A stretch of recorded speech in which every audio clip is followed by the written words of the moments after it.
Madame la ministre, mes chers collègues, le monde est engagé dans une confronté à la vulnérabilité de ses écosystèmes et à des tensions accrues sur ses ressources naturelles. 40% de la population mondiale souffre de pénurie d'eau au moins une fois par an et 1,4 milliard de personnes sont privées d'accès à l'eau potable.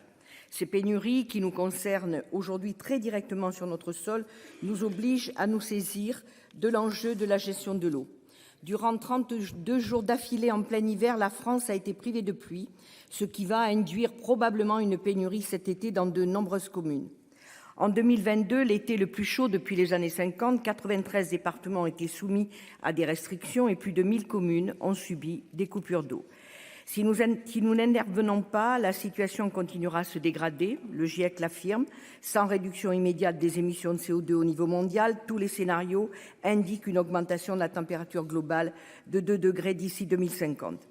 Depuis les assises de l'eau en 2018, en passant par le Varenne de l'eau en 2021-2022, le plan sur l'eau du président de la République aujourd'hui, avant le rendu ce jour d'ailleurs du rapport de la commission interministérielle, la longue litanie des annonces faites débouche sur tout ce qui aurait dû être anticipé et qui s'impose à nous aujourd'hui. Le rapport travaillé par nos collègues de la délégation à la prospective, auquel a participé d'ailleurs ma collègue Cécile Cukierman, a le mérite d'aborder très largement la problématique de l'eau et d'apporter plusieurs solutions utiles que je salue. Il est dit notamment que la mise en œuvre concrète des actions en faveur de l'eau repose sur les acteurs locaux.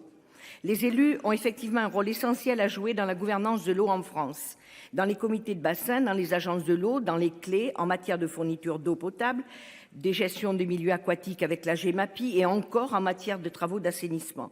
À cet égard, j'ai noté aussi que la question du transfert obligatoire instauré par la loi NOTRe de la compétence eau et assainissement aux EPCI en 2026 n'est d'ailleurs pas clairement évoquée dans le plan du président de la République, malgré l'opposition de très nombreuses communes. Nous avons gagné en efficacité en renforçant l'échelon local de prise de décision afin de mieux intégrer la réalité des bassins de vie dans l'élaboration des PTGE notamment. Il faut redonner à nos collectivités, à nos agences de l'eau, qui sont la clé de voûte de la politique de l'eau, la capacité financière d'agir.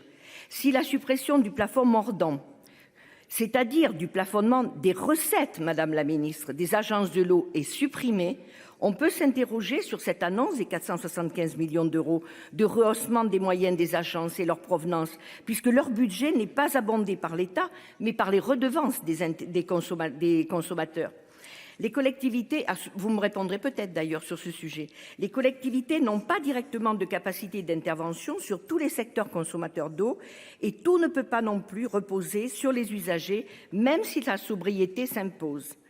Ce n'est pas l'installation de mousseurs sur les robinets qui permettra d'amener un accès durable à l'eau, alors même que nous perdons à cause des fuites dans les réseaux à rénover l'équivalent de la consommation annuelle de 18 millions d'habitants. C'est énorme. Nous ne pouvons pas opposer les usages de l'eau, l'agriculture, l'industrie, le tourisme. Nous avons besoin de toutes ces activités. Les épisodes cévenols vont se multiplier. Savoir retenir cette eau avant qu'elle ne ravage habitations, routes et équipements sera un enjeu important. Même si la question fait rage en matière de récupération de l'eau, nous devons sur ce sujet avoir un débat apaisé. On ne vole pas plus l'eau avec une retenue collinaire qu'avec nos installations de récupérateurs dans nos maisons individuelles. C'est un fait qu'il nous faut accélérer vers l'agroécologie et généraliser une agriculture de conservation des sols qui permet d'augmenter la rétention d'eau.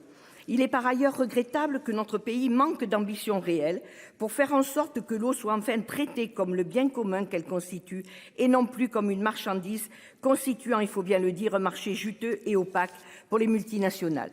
Je me souviens pourtant des paroles sages prononcées par le président de la République lors de la crise sanitaire. Je le cite, il disait « Il y a des biens et des services qui doivent être placés en dehors des lois du marché ». La gestion publique de l'eau par la création d'un service public dédié doit guider notre action avec une intervention particulière et prioritaire dans les Outre-mer, où l'état des réserves d'eau et des réseaux d'approvisionnement est très préoccupant et je pèse mes mots. Enfin, la tarification sociale de l'eau visant à assurer l'accès à tous via la gratuité des premiers mètres cubes, comme le préconisait la proposition de loi que j'ai portée pour mon groupe en 2021, doit pour moi être un objectif pour garantir ce droit inaliénable.